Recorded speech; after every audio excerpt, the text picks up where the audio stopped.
এই মাটির মানুষটা সবসময় নিজেকে পরিষ্কার রাখতে অনেক পছন্দ করত।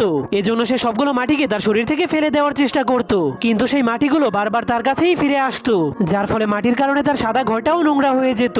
এজন্য সে তার ঘরটাকে পরিষ্কার করার জন্য সেই মাটিগুলো মোছার চেষ্টা করলে তার ঘরটা আরো বেশি নোংরা হয়ে যায়। তখন তার মাটির হাতগুলোকে দেখার পর মাটির লোকটা ভাবতে শুরু করে, যদি আমার কাছে এক বালতি পানি এবং হাতের গ্লাভস থাকতো তাহলে আমি আমার ঘরটাকে অনেক সুন্দর করে পরিষ্কার করতে পারতাম। কিন্তু তখনই লোকটা দেখতে পায় তার ঘরের মধ্যে একটা বক্স চলে এসেছে। এরপর সে ওই বক্সের ভেতর থেকে হাতের গ্লাভস এবং এক বালতি পানি নিয়ে তার ঘরটাকে পরিষ্কার করতে শুরু করে দেয়। কিন্তু তার ফ্লোরে আবারও ময়লা লেগে যাবে এই ভয়ে সে ধীরে ধীরে পিছাতে শুরু করে দেয়। এর কয়েক মিনিট পর তার পুরো ঘরটাই পরিষ্কার হয়ে যায়, কিন্তু সে হাঁটতে গেলেই তার ঘরটা আবারও ময়লা হয়ে যাবে। এজন্য সে ভাবতে শুরু করে, যদি তার কাপড়ের জুতা থাকতো তাহলে তার ঘরটা আর নোংরা হতো না। যা ভাবার পরেই সেখানে আবারও একটা জুতার বক্স চলে আসে। এজন্য মাটির লোকটা তার ঘর নোংরা হয়ে যাওয়ার ভয়ে সেই কাপড়ের উপর দিয়েই হাঁটতে শুরু করে দেয়, কিন্তু তখনই ব্যালেন্স হারিয়ে ফেলার কারণে সে নিচে পড়ে যায়। এরপর সে উঠার চেষ্টা করলে দেখতে পায় তার ঘরটা আবারও নোংরা হয়ে গিয়েছে। এজন্য সে অনেক রেগে যায়